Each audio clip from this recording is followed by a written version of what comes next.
Buenas tardes.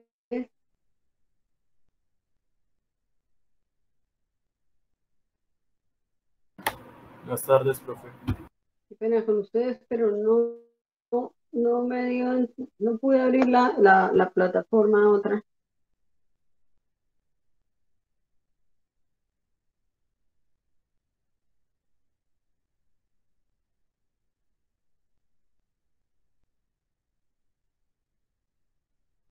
Bueno, el tema que vamos a ver hoy, yo le pasé la presentación, es que no sé, es que me tocó conectarme por el celular y entonces no sé cómo poner la presentación aquí en el celular, porque no me conectó tampoco por el computador. Profe, de un momento descargo la presentación y ya. ¿Y usted me colabora, por favor? Sí, sí, señora. Gracias. Bueno, lo que vamos a hablar hoy son hongos que, digamos que tienen en común que pueden producir micosis profundas en pacientes que tengan alguna, mejor dicho, las micosis producidas por ellos son casi que una comorbilidad por una patología previa. Entonces, son hongos que tienen como en común ellos que son hongos endémicos y son dimórficos. Endémicos, y cuando nosotros hablamos de micosis endémicas, tenemos que pensar que son propios y comunes en ciertas y determinadas regiones, lo que quiere decir que tienen necesidades específicas propias del hábitat donde viven.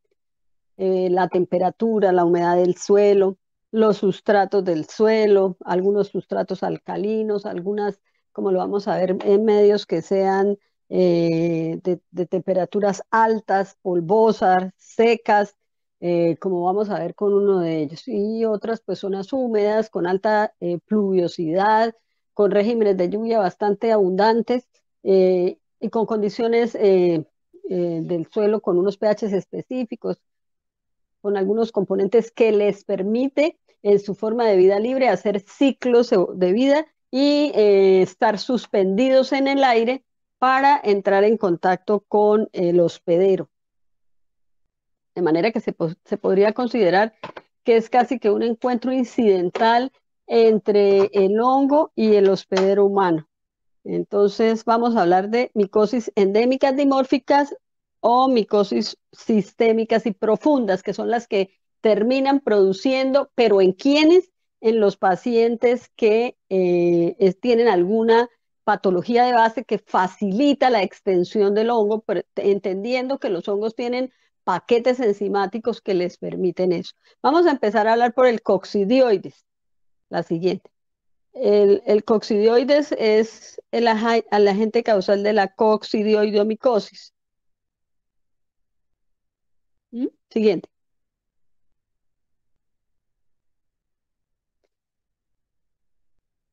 Mm, mm, mm, mm. Valentina. Eh, la Perdón, anterior. profe, que es que el internet me está fallando. Sí, es que el internet está terrible. Esto, la anterior, si quiere, para que los compañeros vean la imagen, si puede, pues, si lo dejan, el internet está terrible.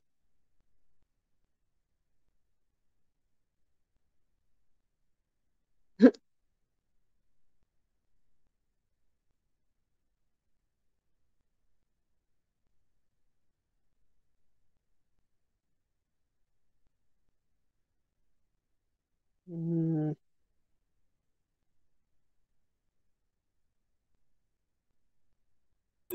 Profe, disculpe, es que mi internet sí está bastante mal. Se lo voy a enviar a la No se compañera preocupe, no se preocupe. que es la monitora general y ella me hace el favor. Listo, no se preocupe.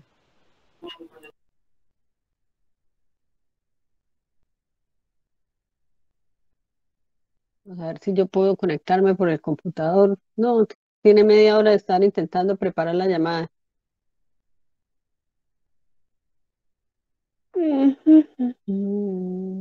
Bueno, el coccidioides es un hongo que, ay, a ver, que parece que sí me va a conectar por aquí, por el televisor, por el computador. Listo para unirte ahora. Ah, pero entonces espere un momentito. Presentar. ¿Pudieron? Y cierro acá. Ay, por Dios.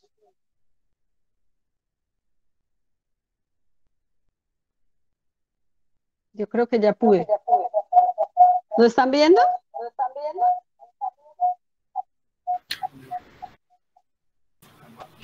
Sí, profe, sí se Sí, profe, ya se está viendo. Aquí con el... Espera, déjeme cerrar acá, ya.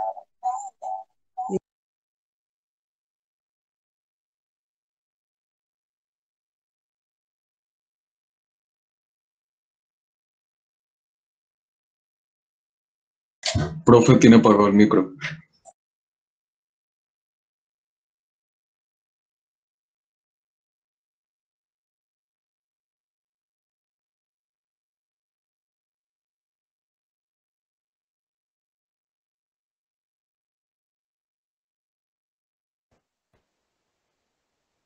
Ya, ahora sí, ¿sí?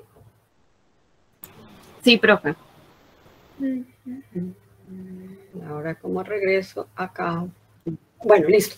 Entonces, esa estructura que ven ustedes como una esfera es la forma que adopta el microorganismo cuando ingresa al hospedero, porque son hongos que son dimórficos. Quiere decir que una vez a temperaturas como la nuestra, empieza a comportarse, pues, deja de ser un moho, porque en vida libre son mohos, e inmediatamente entonces se comportan como patógenos. ¿Y por qué ahora no me deja? Oh my God. Profe, si quiere deje de compartir. Sí está viendo la presentación, ¿cierto? Sí, profe, pero creo que usted está pasando las diapositivas y no Ay, se ve. sí, esto está terrible. Ya. Gracias. Ya la cerré.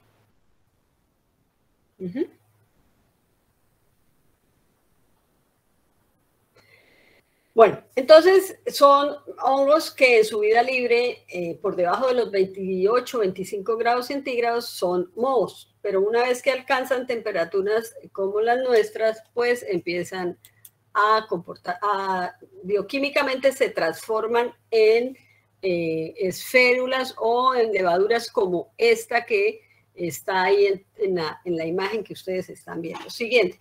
Entonces, el coccidioides es un hongo que es propio, o sea, las zonas que le sirven a él para multiplicarse y mantener la viabilidad de la especie son temperaturas altas, polvosas, donde los regímenes de lluvia son bajos, escasos, el microorganismo se multiplica en el suelo. Y una vez que se forman los conidios, viene la época de vientos en estas regiones y levanta los conidios, quedan suspendidos en el aire, y esa es la forma como los seres humanos u otros animales con la misma temperatura podemos entrar en contacto con el microorganismo. La coccidioidomicosis es una micosis profunda causada por dos hongos dimórficos que son denominados el Coccidioides immitis y el Coccidioides posadaci. Los dos pueden presentar y producir la misma entidad clínica o las mismas entidades clínicas. Ellos genómicamente están muy cercanos, tienen casi que clados muy cercanos, entonces es muy difícil demostrar que una presentación clínica es específicamente del uno o del otro. Hoy en día, pues por las pruebas genómicas se puede demostrar, pero son capaces de producir la misma sintomatología. Las patologías que produce o la clínica que ellos producen se caracteriza por una gran variedad de manifestaciones clínicas. En general, la podemos considerar primero como una coccidioidomicosis primaria pulmonar, porque ellos son anemófilos, están suspendidos en el aire, son ubíquos, de manera que nosotros entramos en contacto con ellos por inhalación. Entonces, la forma más frecuente de entrar en contacto con ellos es por la inhalación de los conidios que están suspendidos en el aire.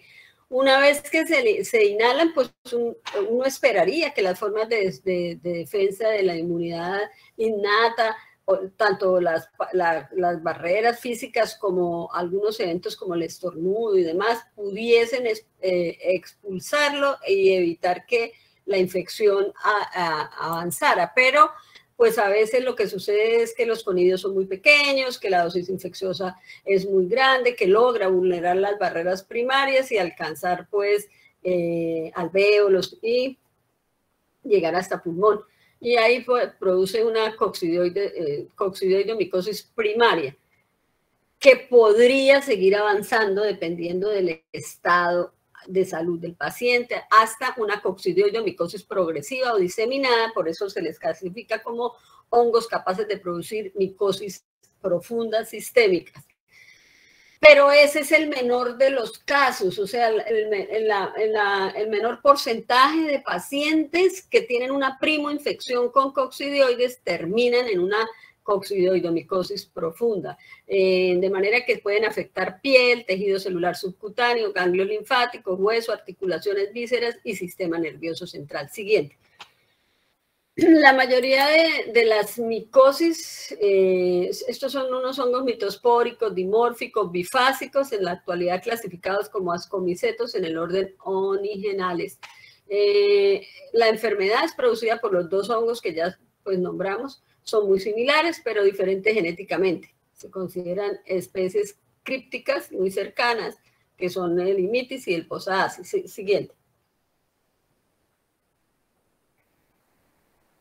Las zonas semidesérticas formadas por tierras arcillosas, arenosas, con pocas precipitaciones pluviales que fluctúan entre los 150 a los 500 milímetros cúbicos de agua por año, con temperaturas promedio entre 28 grados en verano y más o menos algunos 7 en el invierno.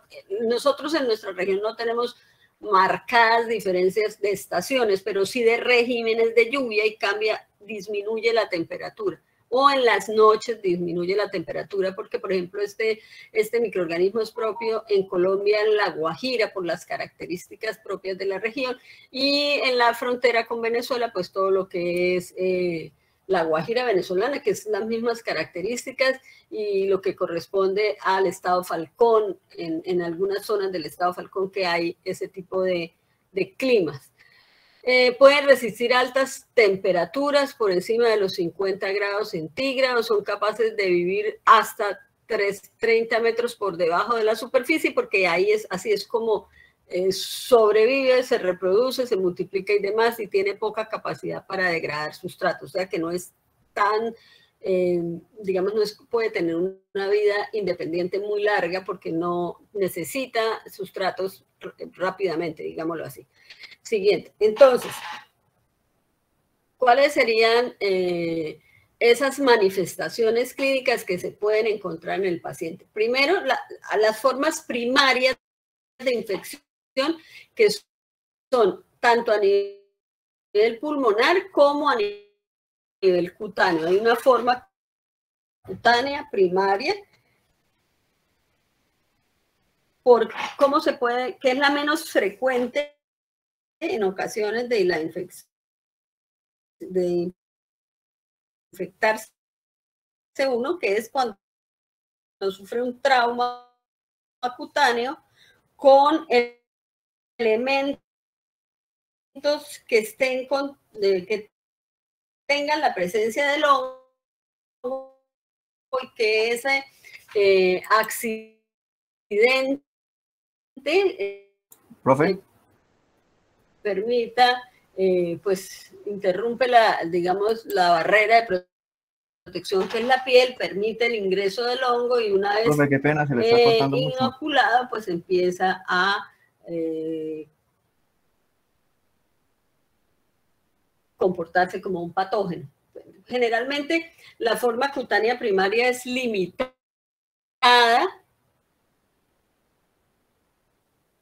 al sitio de la inoculación, se presenta una lesión como un chancro, y esa es, digamos, la lesión. Señor, dígame, le oigo. Aló. ¿Cómo hacemos ahí? Oh, Dios. Profe, ¿me escucha? Que me devolviera otra vez para el celular, el internet, el celular es mejor. Ahora me oyen mejor, pero aló, ¿me oyen? Profe, es que creo que tiene abiertos los dos micrófonos, pero entonces ya se le escucha como un eco. Ya, ¿listo? ¿Me oyen ahora sí? Sí, profe, ahora se le escucha un poco mejor. Sí, profe. Vamos a ver. Entonces, les decía, les decía que el hongo tiene vida libre, se inhala y puede tener dos formas primarias de infección, que es la forma pulmonar por inhalación de los conidios y la forma cutánea por lesiones que se puedan producir a nivel de piel, que es la forma menos frecuente y la forma más, digamos, menos grave de la infección. La lesión se queda limitada al sitio en donde se sucedió el accidente, el daño de la piel, la inoculación del hongo. La lesión que se produce es un chancro, que es in situ en el sitio y que generalmente lo que va a suceder es que hace una remisión espontánea de la lesión, ¿no? Entonces, eso es lo que generalmente puede suceder cuando es una lesión cutánea primaria, porque más adelante vamos a ver que puede haber lesiones cutáneas secundarias. De los sujetos infectados, es decir, las personas que tienen contacto con el hongo y empiezan a tener la presencia de el 60% pasan generalmente por completo asintomáticas. El paciente a veces ni se da cuenta qué fue lo que pasó, a veces por una radiografía que le hacen para otra necesidad que tenga el paciente, encuentran evidencias de la lesión en el tejido del pulmón. Sobre todo se observa mucho en las personas que viven en la zona endémica. En Estados Unidos se le considera, pues en el sur de los Estados Unidos, en el norte de México, como la gripa de San Joaquín, por la región y demás. En el 40% restante, pues puede haber algunos síntomas provenientes sobre todo de la infección pulmonar, como son fiebre, tos y dolor pleurítico en el tórax.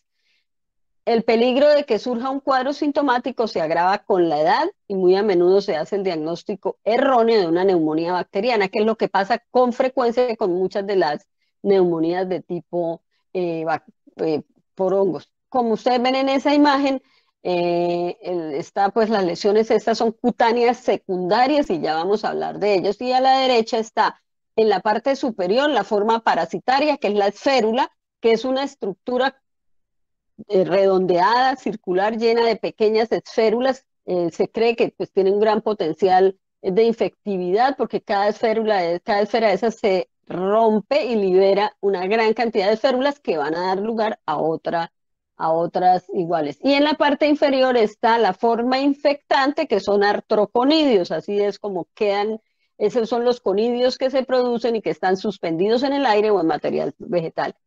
Siguiente.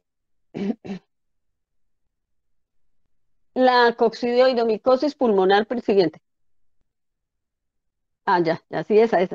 La coccidioidomicosis pulmonar primaria genera varias manifestaciones cutáneas. En algunos casos se ha observado eritema tóxico que consiste en mácula y pápula. A veces se identifica un eritema nodoso, casi siempre en las extremidades inferiores, como ven ustedes ahí en la imagen, o un eritema multiforme, por lo general con distribución en collar. Estas manifestaciones se observan más que todo en mujeres. Entonces, fíjense cómo la lesión que empieza por pulmón empieza por la vía aérea superior, llega hasta pulmón y se va extendiendo, pues porque se libera de pulmón, puede ir por la vía hematógena y demás, y empieza a afectar la piel. Entonces, esas lesiones de piel son las que a veces hacen de marcador del proceso infeccioso a nivel pulmonar, porque a lo mejor la lesión pulmonar no fue diagnosticada adecuadamente. Entonces, por lo que anteriormente hablábamos. Siguiente.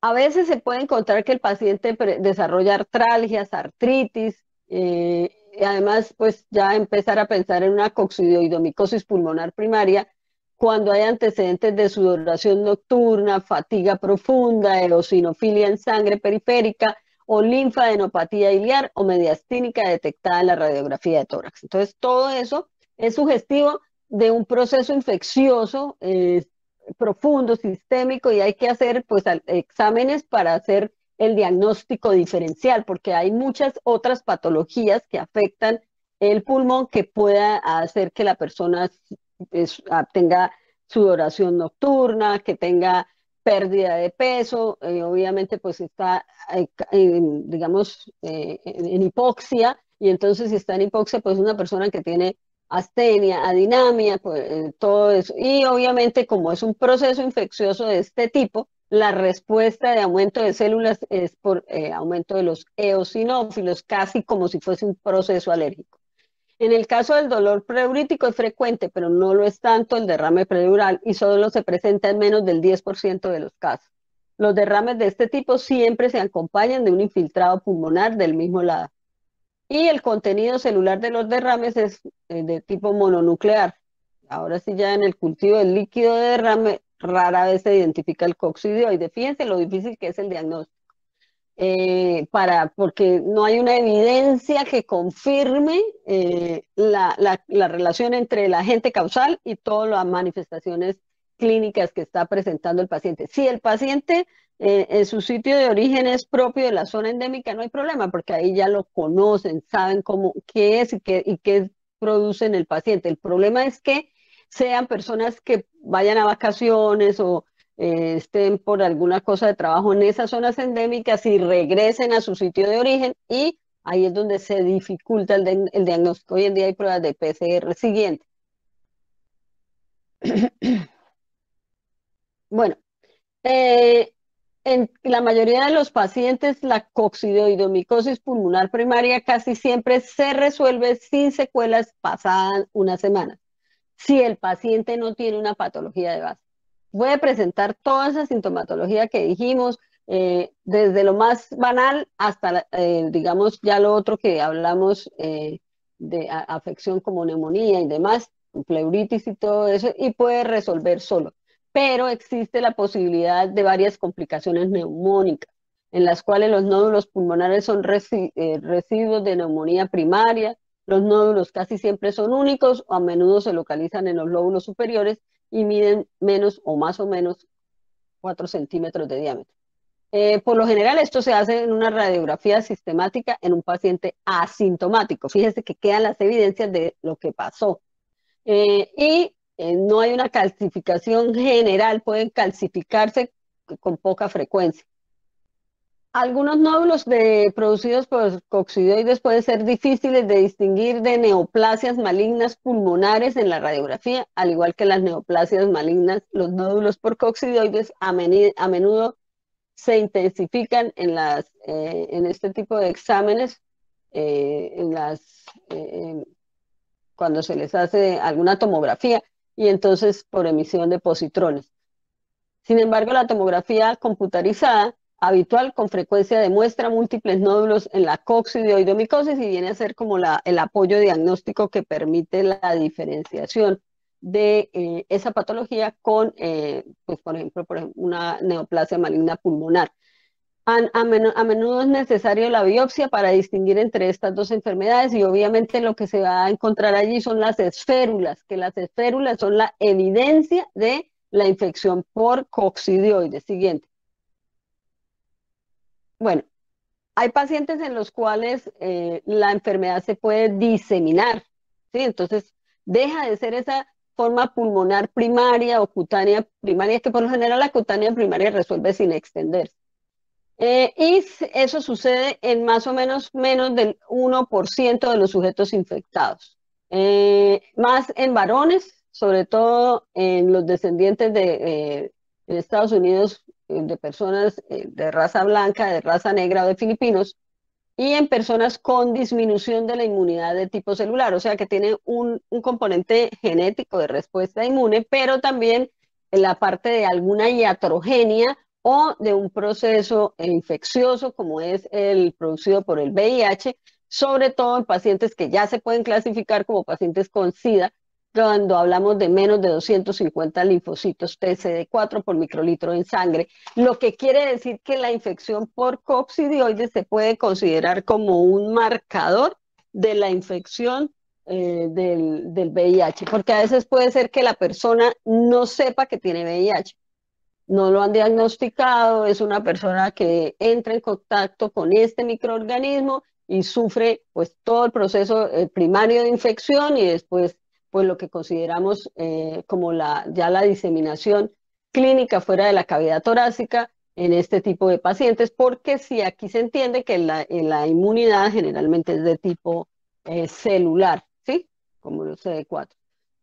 Estos pacientes, pues, en otro tipo de pacientes que pueden sufrir la diseminación fuera de la cavidad torácica son aquellos pacientes que por tiempo prolongado están recibiendo glucocorticoides, a los que han recibido alotrasplantes de órganos sólidos y en los que han tratado con antagonistas del factor de necrosis tumoral alfa. Por lo tanto, pues son pacientes que tienen una disminución de la respuesta inmune, una inmunosupresión, en este caso, pues una iatrogenia, no una infección. Las mujeres que se infectan durante el segundo o el tercer trimestre de la gestación también están en peligro de tener la enfermedad diseminada. Entre los sitios frecuentes a los cuales se disemina el coccidioides están la piel, los huesos, las articulaciones, partes blandas y meninges. La diseminación puede ocurrir después de la infección pulmonar, bien sea sintomática y asintomática y afectar solo un sitio o varios focos anatómicos.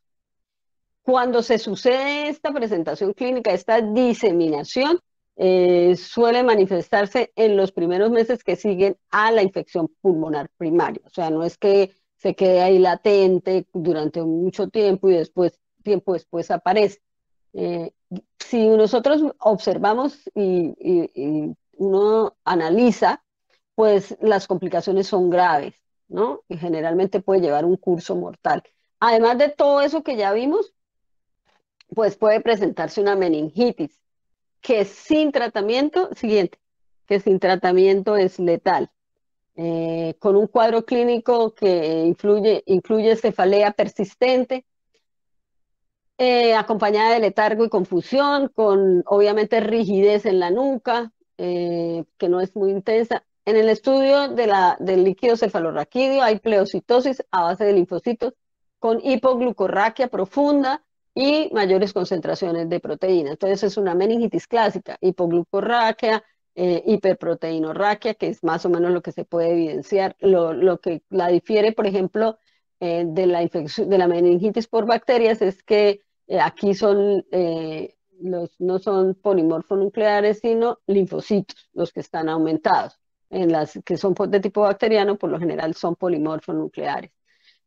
A veces se encuentra eosinofilia en el líquido cefalorraquídeo y fíjense que hay como una línea de coherencia entre el tipo de células que puedan estar aumentadas con tratamiento apropiado o sin él, la persona termina por mostrar hidrocefalia.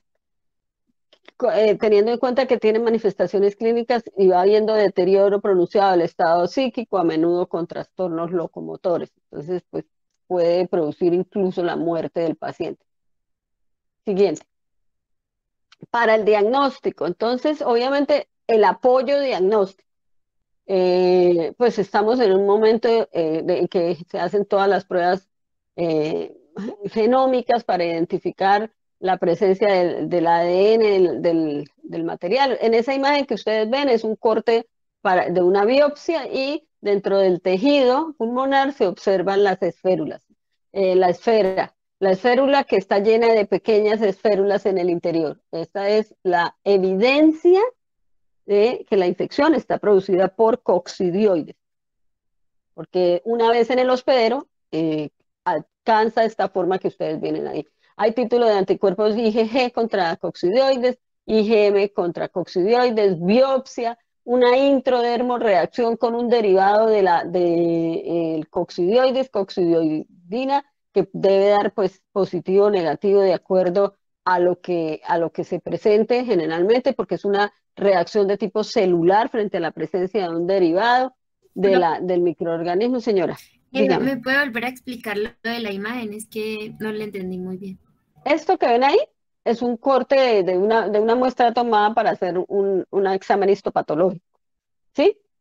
Y esa figura grande que ven ustedes ahí, que es como una esfera, o es una esfera, esa es el hongo, ese es el hongo, esa es la forma que el hongo toma cuando ingresa en el hospedero de temperatura homeotérmica como la NANSTRA, ¿sí? Porque ellos en vida libre son como lo que le voy a... Siguiente, les hago la comparación. Ahí. Entonces, ahí tenemos las dos imágenes. La imagen A es la muestra que se tomó del paciente, ¿cierto? Entonces, ahí están, ¿quiénes? Las esferas o esférulas, que es esa forma circular dentro de la cual están unas pequeñas esférulas que se van a... Esa esférula, fíjense que la más pequeña está rota ya y está liberando las esférulas. Tiene un gran poder de infectividad porque dentro de cada esfera de esas, de esférula de esas hay una gran cantidad es como si fuera un esporangio lleno de conidios y cada conidio de esos va a dar lugar a otra esfera llena de conidios. ¿Sí? Eso es en biopsia, eso es en el paciente. En el paciente eso es lo que se encuentra como evidencia de la infección, de que el hongo está ahí, que el paciente lo que tiene es una coccidioidomicosis. Sí, ese paciente que tiene fiebre, astenia, dinamia, pérdida de peso, sudoración nocturna, ese paciente pues hay que hacerle todas las pruebas y hay que buscar, como la medicina es basada en evidencia, hay que buscar el agente causal del proceso infeccioso. La imagen B es el hongo como moho. Ese es el que se encuentra o en medios de cultivo a menos de 30 grados o en la vida libre, en el suelo. Y así, esos artroconidios, o sea, cada fragmentico de esos, porque se reproduce por división de la hifa, pues es la forma infectante, es decir, es lo que el paciente inhala porque están suspendidos en el aire y es el que hace todo el proceso infeccioso. O es el que, una vez que ingresa, sufre transformación bioquímica y deja de ser esa forma de artroconidio y vamos a encontrar la esfera. Por eso son dimórficos, tienen la capacidad, así como la semana, cuando hablamos de micosis subcutáneas, que hablamos de esporotricosis, dijimos que el esporotrix era dimórfico, en vida libre es un moho, y dentro del hospedero de temperatura como la nuestra, pues bioquímicamente alcanza la forma de levadura. Aquí sucede más o menos lo mismo. En vida libre es un artroconidio, una vez que ingresa en el hospedero de 37 grados centígrados como somos nosotros, bioquímicamente alcanza la forma de esférula. Aquí está el ciclo de vida de infección y el ciclo de vida del hongo. En la imagen inferior se ve cómo se forma en el hábitat el hongo, que es un moho, se reproduce asexualmente por artroconidios y los artroconidios son esos pedacitos que alcanzan ustedes a ver ahí, que se inhalan, entran a pulmón y una vez en pulmón, cuando alcanzan los alvéolos y luego pulmón, fíjense cómo adquiere la forma de esfera y va multiplicándose dentro de esa esfera hasta que se llena de esas estructuras y luego se rompe, libera las esferas que van a dar lugar a nuevas esferas. Pueden caer en pulmón, dejan, donde se ubica una esfera de esas, pues lesiona el tejido y deja cicatriz que puede producir fibrosis, calcificación. Generalmente esa es la evidencia que queda en pacientes que sufren primoinfección, sí, de manera subclínica. Entonces le hacen una placa de rayos X y encuentran esa evidencia, porque no tiene más manifestaciones clínicas, como sucede en el 60% de las personas infectadas con el microorganismo. De manera que en el paciente no va uno a buscar artroconidios, lo que va a buscar es la esférula, ¿cierto? Porque en el paciente no hay artroconidios. Bueno, siguiente. El otro microorganismo que es dimórfico, endémico y que puede producir enfermedades sistémicas y profundas son los histoplasmas. El histoplasma capsulatum, variedad Castro, es un hongo dimórfico térmico, es decir, por cambios de temperatura deja de ser un moho como es en vida libre, y son el agente causal de la histoplasmosis, una enfermedad que es un microorganismo que puede producir una enfermedad de tipo sistémica, profunda, que ha tomado relevancia en los últimos años a partir de la aparición de la infección por VIH-Sida, y sobre todo porque se convirtió también en un marcador de la infección con el VIH. Entonces son esas personas que de golpe empiezan a sufrir todas las coinfecciones por histoplasma y probablemente no sabían que estaban enfermos de VIH. Tiene unas zonas endémicas, pero con unas condiciones diferentes, por ejemplo, a las del coccidioide. Son zonas con suelos nitrogenados, menos áridas, más húmedas.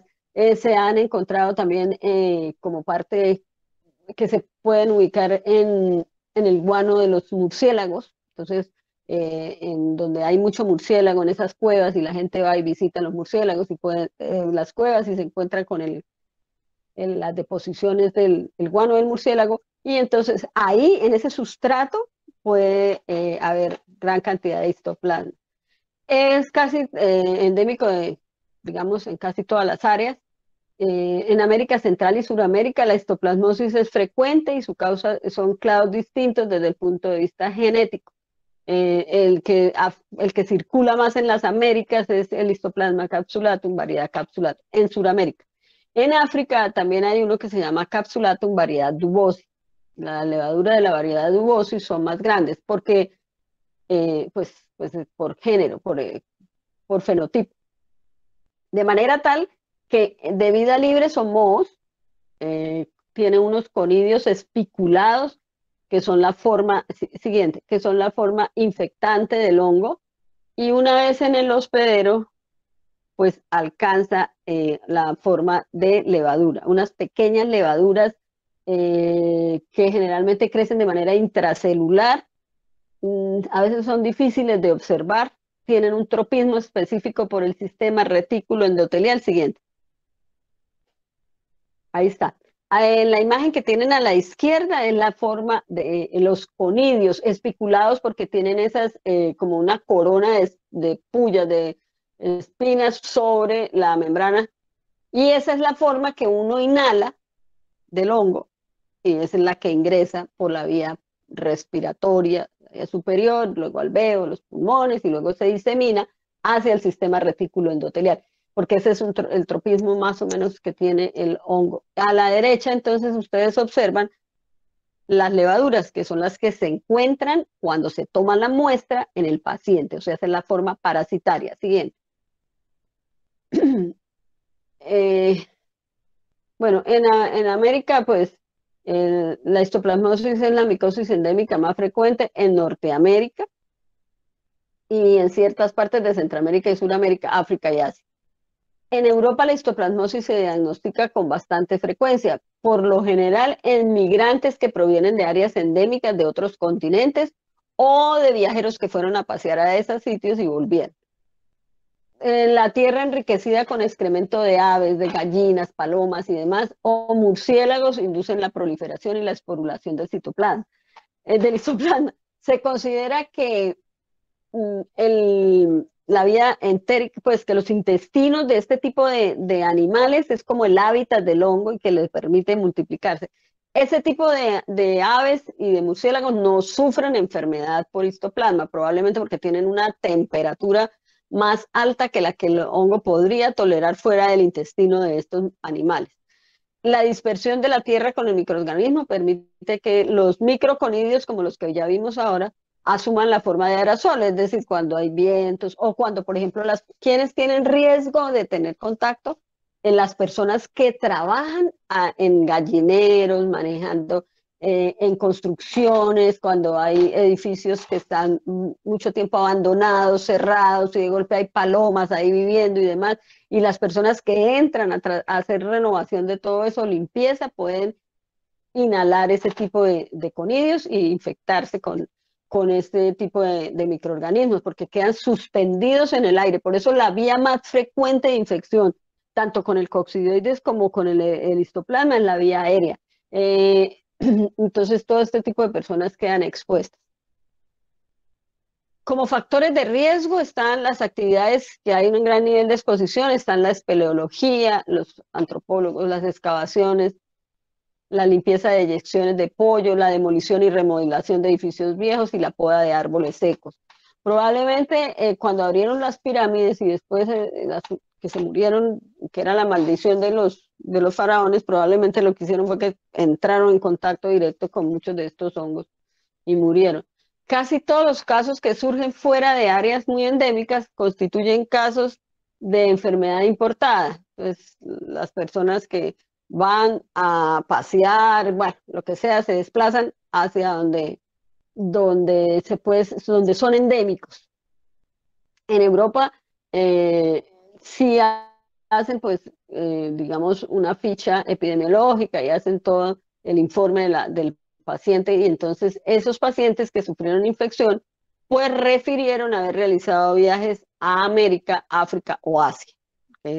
Tienen las condiciones del ambiente que le gustan al hongo. La población con riesgo de padecer histoplasmosis sigue creciendo como el resultado de cada vez mayor de personas que reciben inmunodepresores por alguna enfermedad autoinmunitaria, cáncer, trasplante de órgano o VIH. Siguiente. La infección aparece después de que el sujeto inhala los microconidios. Una vez dentro de los espacios alveolares, los macrófagos alveolares los reconocen y en muy corto plazo y los fagocitan. En estos momentos los microconidios se transforman en levaduras, una vez dentro o en el tejido o en el macrófago. Y levaduras en gemación, son pequeñas, por eso se consideran levaduras intracelulares, proceso que constituye una parte integral de la patogenia de la histoplasmosis y que además se puede aumentar o depende del calcio y hierro disponible dentro de los fagocitos. Entonces eso le colabora y le permite la multiplicación y demás. Pueden proliferar, multiplicarse en el interior de los macrófagos que están en fase de reposo. En los neutrófilos, y luego son atraídos neutrófilos, linfocitos y se completa pues en el sitio de la infección. Antes de que haya digamos, se complete la respuesta inmune de tipo celular, las levaduras viajan dentro de las células en los fagosomas para cambiar de sitio y llegar a los ganglios linfáticos, ¿no? Para drenar, y de ahí se dispersan por sangre a todo el sistema retículo endotelial, porque de hecho ese es el tropismo más grande que tiene. Siguiente. Más o menos después de 2 semanas de la infección se desarrolla una inmunidad celular suficiente. Los linfocitos T empiezan a producir interferón, gamma para auxiliar a los macrófagos, para tratar de destruir el microorganismo y controlar la evolución de la enfermedad. Por eso es que los pacientes que tienen disminución de linfocitos T, pues pueden sufrir toda digamos, la magnitud del proceso infeccioso. Para complementar la respuesta inmune, pues hay interleuquina 12 y el factor de necrosis tumoral alfa. En el hospedador con buena función inmunitaria, al final se organizan macrófagos, linfocitos, células epitelioides y forman el granuloma. De tal manera que es una enfermedad que termina siendo granulomatosa para tratar de limitar y eliminar el microorganismo. Generalmente esos granulomas presentan fibrosis y calcificación.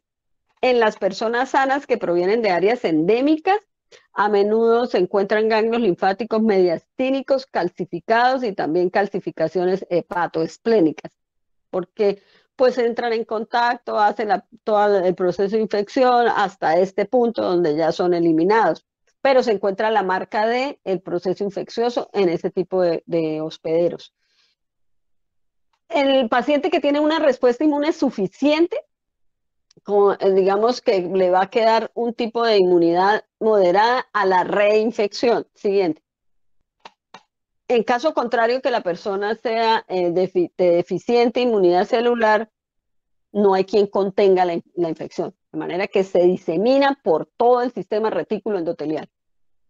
La histoplasmosis diseminada progresiva puede afectar múltiples órganos, a menudo pues el pulmón, la médula ósea, el vaso, el hígado, las suprarrenales y las membranas mucocutáneas, porque aquí se presenta unas lesiones cutáneas secundarias en este tipo de pacientes, por extensión, porque no hay cómo detener el hongo y a veces ese es el motivo de consulta en las personas por las lesiones cutáneas que no son patognomónicas, un solo tipo de lesión cutánea, no, hay varios tipos de lesiones generalmente situadas en el cuello, en la cara anterior del tronco, y ahí es donde se presenta. Generalmente no hay una, porque hay una forma de histoplasmosis latente que puede sufrir una reactivación, pero no es lo más frecuente, como sí se sucede a veces en la tuberculosis de tipo latente. Siguiente. Entonces, el espectro clínico de la histoplasmosis, perdón, va desde la infección asintomática, muy parecido a la coccidioides, hasta el cuadro que puede ser letal. Entonces, la rapidez del ataque y la magnitud y la gravedad de la enfermedad depende de la intensidad de la exposición, del estado inmunitario de la persona expuesta y de la estructura básica del pulmón del hospedador. Básicamente, de la dosis infectante, de la virulencia de la cepa y de la capacidad de respuesta del hospedador. Ahí está todo el ciclo, como ustedes lo ven, está abajo en la imagen, en la forma micelial del hongo, cómo se liberan los conidios, cómo los inhalan, cómo hace todo pues la fagocitosis y demás, y se puede multiplicar dentro de la célula de la defensa, se libera, busca ganglios y de ahí se extiende hacia el sistema reticulo endotelial. ¿Qué van a encontrar ustedes en esos pacientes? En el paciente con buena función inmunitaria y bajo nivel de exposición, casi ninguna de las infecciones tiene síntomas. O si los muestras son muy leves, por lo general parece como una gripe banal, que a veces ni consultan la persona y se den casi por sí solos. Entonces esa persona que golpea la zona endémica llega y supone que tiene un estado gripal, pero que va a hacer remisión solo. De los pacientes adultos que residen en las áreas endémicas, entre el 50 y el 80% muestran evidencia de infección previa, tanto en pruebas cutáneas, en intradermos, reacciones con derivados del histoplasma o en radiografías sin haber tenido manifestaciones clínicas y no tenerlas en el presente. Entonces, son hallazgos casi que por estudio epidemiológico, un hallazgo incidental porque le hacen placa de rayos X para otra cosa. En las tomografías computarizadas de tórax que se obtienen durante la detección sistemática de cáncer pulmonar, que es lo que han encontrado también, entre fumadores en regiones endémicas del histoplasma se han observado con frecuencia nódulos pulmonares asintomáticos que son la evidencia de una histoplasmosis controlada, o sea, en algún momento de la vida de esa persona tuvo un proceso infeccioso con histoplasma, pero que gracias a ese sistema inmune competente, pues lo pudo detener ahí. Siguiente. Bueno, cuando no son todos asintomáticos, pero en algunos otros bajo porcentaje de pacientes sí puede haber síntomas, entonces lo que hace es que aparecen más o menos 1 a 4 semanas después de la exposición. Si la exposición fue muy intensa, es decir, si el tamaño de la dosis o del inóculo es muy grande, hay un cuadro similar al del resfriado común, que es fiebre, escalofríos, sudoración, cefalea, mialgias, anorexia, tos, disnea y dolor torácico. ¿Qué van a encontrar en las radiografías? Son signos de neumonitis con adenopatía iliar o mediastínica.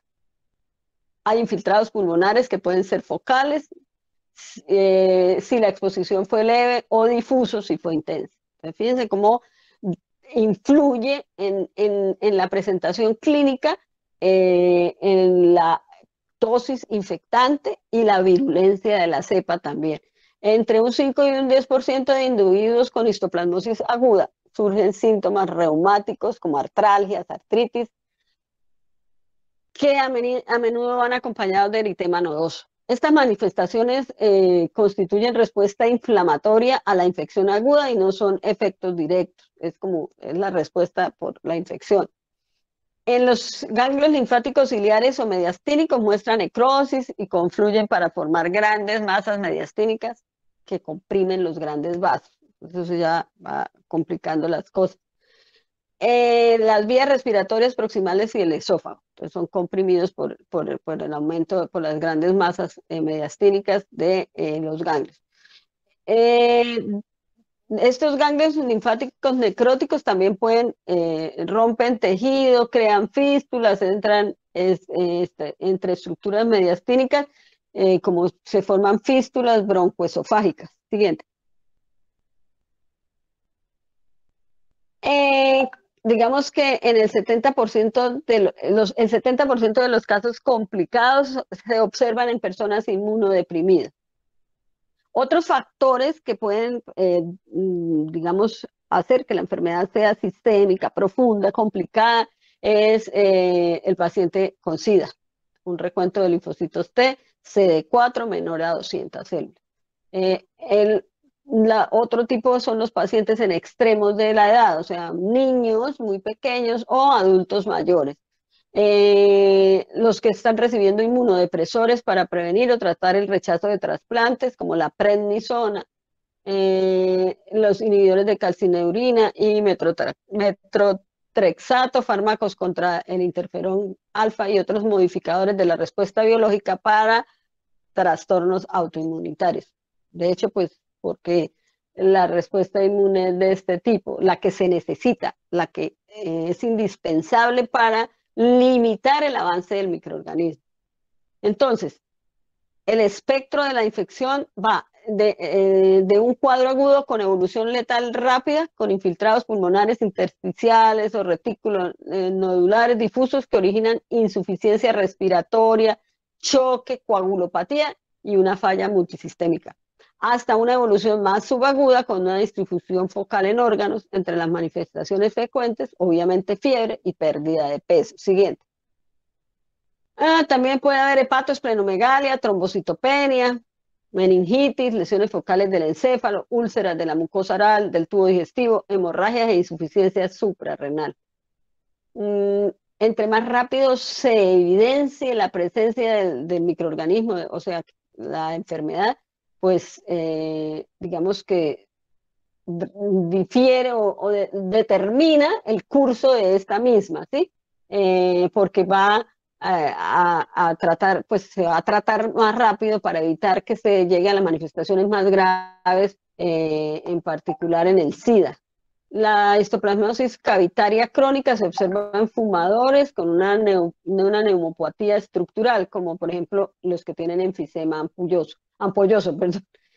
Esta enfermedad crónica se caracteriza por tos productiva, disnea, febrícula, sudoración nocturna, pérdida de peso. Y como evidencia en la radiografía de tórax, hay infiltrados en el lóbulo superior, cavitaciones, engrosamiento pleural, signos similares a los de la tuberculosis. Por lo tanto, hay que hacer una baciloscopia para hacer un diagnóstico diferencial. Si no se administra tratamiento, la evolución es progresiva y lenta. Siguiente. La mediastinitis fibrótica es una complicación frecuente y grave en la histoplasmosis. Algunos individuos, posteriormente a esta infección aguda por razones desconocidas, entonces presentan fibrosis alrededor de ganglios linfáticos de ilio y mediastino. Generalmente la infección puede ser unilateral o bilateral, y en el caso de que sea bilateral, el pronóstico es peor, pues, obviamente, ¿no?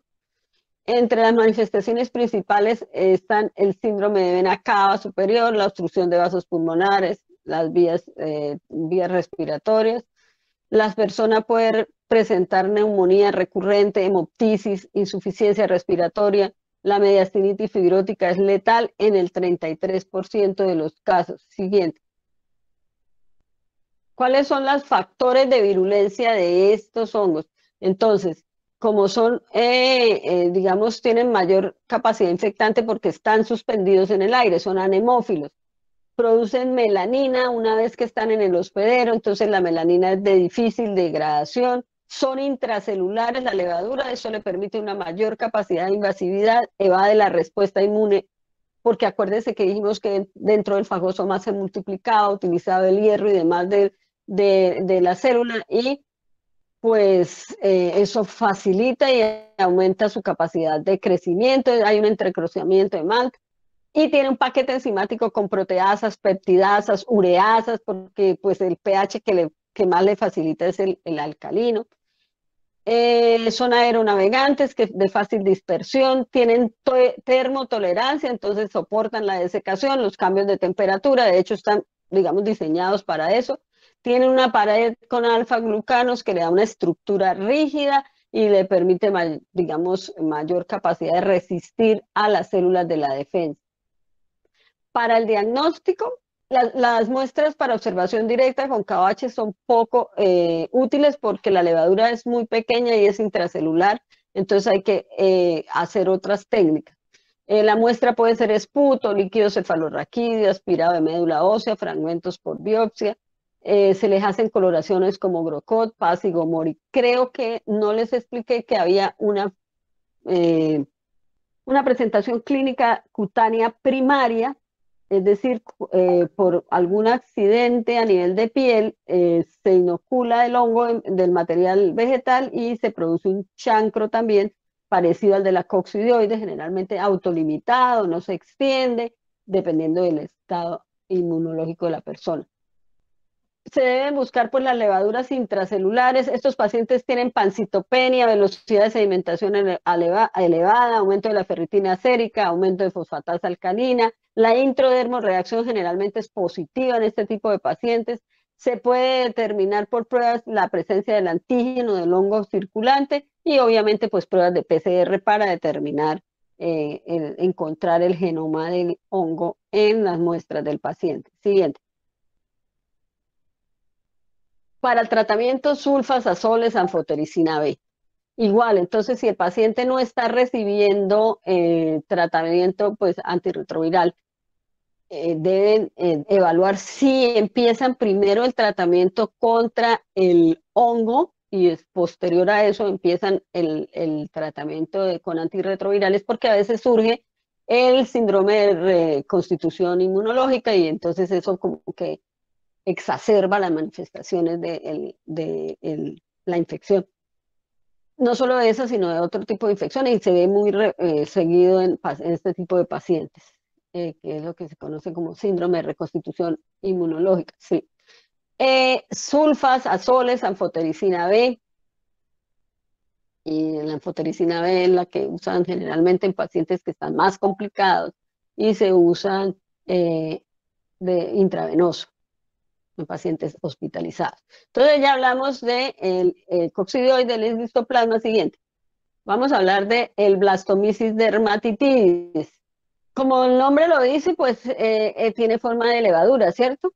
Es en el hospedero. Entonces la imagen A es la forma parasitaria, es lo que va a tener el paciente. Pero la imagen B es la forma micelial, que es la forma infectante, que es la línea que traemos hasta ahora en estos tres que hemos visto. Todos son dimórficos, de vida libre, MOS, con una zona endémica. El siguiente, en el caso del blastomyces, que produce la blastomicosis, es una infección piogranulomatosa sistémica, la cual afecta principalmente a los pulmones y que se origina por la inhalación de los conidios del Blastomyces dermatitidis. Esa es la línea que hemos traído también de coherencia. Todos están en el aire, podemos tener una lesión primaria cutánea, pero generalmente en la mayoría del contacto con el hongo es por la inhalación de los conidios. La blastomicosis pulmonar varía desde una infección asintomática, igual, hasta una neumonía aguda o crónica. Generalmente se puede diseminar, hay una diseminación hematógena a piel, a huesos, aparato genitourinario. Sin embargo, la enfermedad puede afectar prácticamente todos los órganos. Siguiente.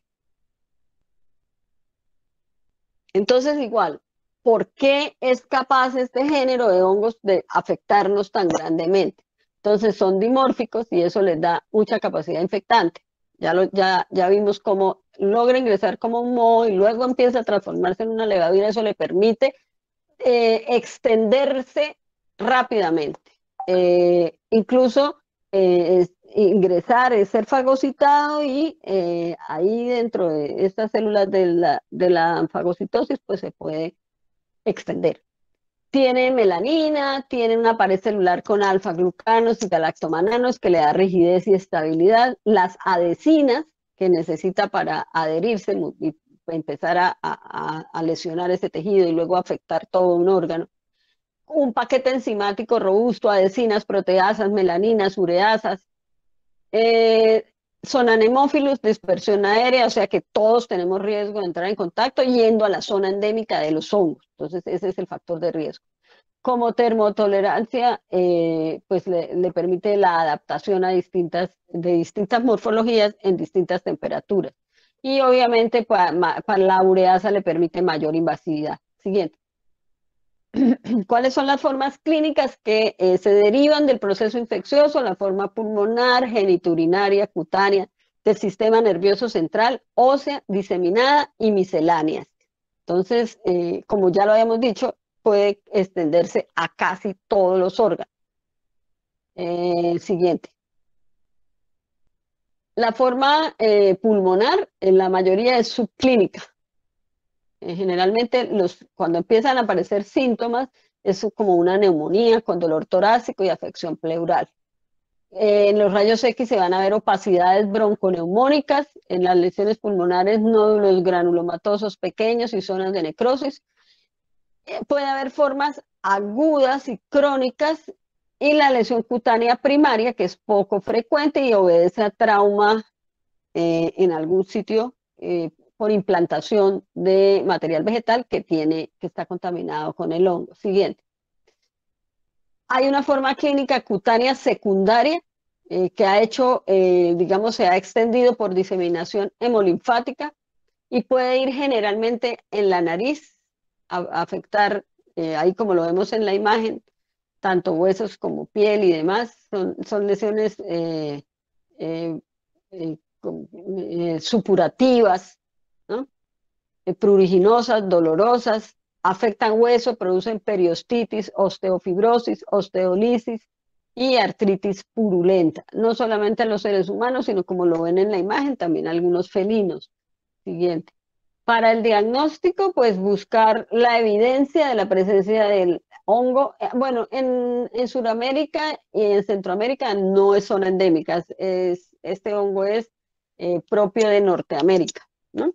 Con esas condiciones de cambios de extremos de temperaturas, pues, y demás, y entonces él puede habitar en ese tipo de suelos y con ese tipo de temperaturas. Se observa directamente la levadura gemante como esa que vemos ahí, grande, casi la hija es del mismo tamaño de la célula, de la levadura madre. Son monogemantes de pared gruesa y refringente, es decir, que cuando uno mira en el microscopio, la luz se refleja, ¿no? Se pueden hacer biopsias, cultivos, pruebas inmunológicas, radiografías, tomografías, DNA quimioluminiscente y quimioluminiscente, perdón, y PCR del material genético del hongo. Siguiente. Bueno, ahí a veces pues hay cómo se hace la identificación de las blastomicosis pulmonares y cutáneas, que pueden hacerse por examen directo de tinciones buscando las levaduras monogemantes o biopsias cuando hay un proceso granulomatoso. La muestra se toma de allí para hacerle pues coloraciones y demás buscando las levaduras.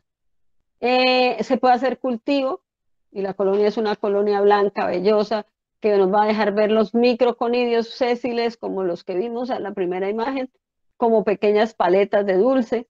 Algunas pruebas inmunológicas en el paciente, una intradermorreacción con un derivado del hongo, que es la blastomicina, precipitinas, fijación de complemento para titular los anticuerpos, o sea, ese es complemento de pruebas inmunológicas, y obviamente PCR. Y ya entonces se puede hacer el diagnóstico de la blastomices dermatitidis con zonas endémicas templadas, que son la región de los Grandes Lagos de Canadá y de Estados Unidos. Esas son las regiones endémicas de este microorganismo. Siguiente. Y nos queda ya para completar el Paracoccidioides brasilensis, como su nombre lo dice, pues esa es la zona en donde fue aislado, identificado, y se hicieron las primeras evidencias del hongo. Igual, son hongos dimórficos con una fase saprofita micelial, con pequeños conidios e hifas, que son la forma infectante, y la forma parasitaria es una levadura multigemante con unas características muy fáciles de identificar en las muestras que se toman. La mayoría de los pacientes que presentan la enfermedad tienen trastornos de la inmunidad. En algunos pacientes hay aumento de inmunoglobulina G y de M, pero esos pacientes se observa que tienen una depresión de linfocitos y de la respuesta contra, pues, de tipo celular. Lo que son el TH2 y la interleuquina 4 y 5 tienen un papel de importancia en la respuesta que define digamos, la presentación clínica con la infección por este microorganismo. Igual tiene como factores de virulencia el dimorfismo. Fíjense lo importante que es. Siguiente, el dimorfismo en este tipo de microorganismos, porque le da mayor capacidad de infectante, igual la melanina, el que produzcan antígenos extracelulares, que los podemos, como es la glicoproteína GP41, que se puede encontrar en el suero de los pacientes. Hay a veces inhibición del 17 beta estradiol, que son proteínas de unión estrogénica. Por eso se cree que puede haber mayor incidencia en los hombres que en las mujeres, paquete enzimático como casi todos, proteínas de anclaje que le permite adherirse, son anemófilos, tienen termotolerancia y una pared celular con alfa-glucanos. Es decir que la estructura y todos los componentes del hongo lo hacen. Este hongo es un patógeno primario, el paracoccidioides, ¿no? Porque, por ejemplo, el histoplasma a veces actúa como un oportunista y el coccidioides también. Este es un patógeno primario. Los aspectos clínicos: hay una forma aguda y subaguda en jóvenes y en mujeres menores de 20 años con un curso rápido que afecta el sistema fagocítico mononuclear, en donde se produce pérdida de peso, hepatoesplenomegalia, aumento de volumen de ganglios linfáticos y es de muy mal pronóstico. Y hay otra forma crónica en pacientes adultos, varones generalmente, que afecta pulmón, piel, ganglios linfáticos y las glándulas suprarrenales. Estos serían como a nivel pulmonar los dos aspectos clínicos que hay que contemplar y que se pueden presentar, uno en personas jóvenes y otro en adultos. Siguiente. En la paracoccidioides pulmonar está la aguda, que cursa como una neumonía que es de muy mal pronóstico, y la crónica, que semeja a una tuberculosis, de tal manera que tiene todo, es pérdida de peso, sudoración nocturna, astenia, dinamia. Hay que hacer diagnóstico diferencial.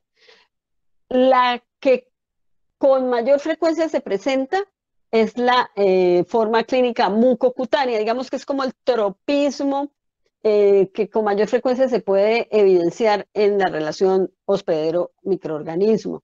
Afecta a la mucosa orofaríngea de forma crónica, se puede extender a laringe y tráquea, e inicia en el paladar y se observan pequeñas exulceraciones. Se produce odontalgia, dolor facial, se pierden los dientes, hay lesiones moriformes.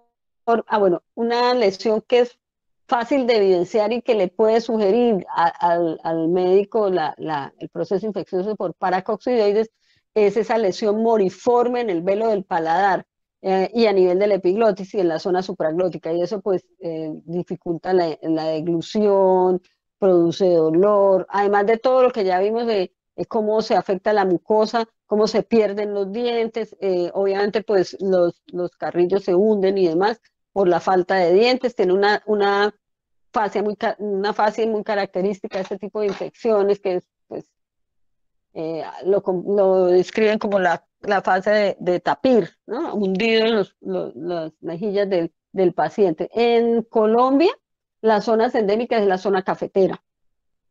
Entonces ahí es donde se pueden encontrar este tipo de pacientes. Siguiente.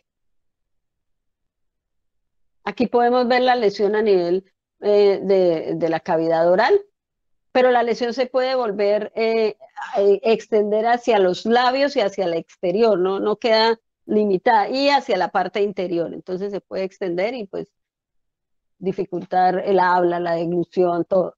A la derecha, entonces, esa es levadura multigemante, que es la evidencia que se consigue en el paciente de que la lesión es una paracoccidioidomicosis. Siguiente. ¿Cómo se hace el diagnóstico? La confirmación o el apoyo diagnóstico, pues porque ya la evidencia, ¿no? El diagnóstico se corrobora por la proliferación de la forma micótica del hongo en un cultivo a temperatura ambiente. Puede establecerse un diagnóstico presuntivo a partir de la detección de una levadura característica con paredes gruesas, con gemaciones múltiples, con una base estrecha adherida a toda su circunferencia, ya sea en el material purulento o en las biopsias hísticas. Se hace PCR, serología, rayos X y todo eso para confirmar el diagnóstico. ¿Tienen alguna pregunta? ¿No? Uy, alcanzamos.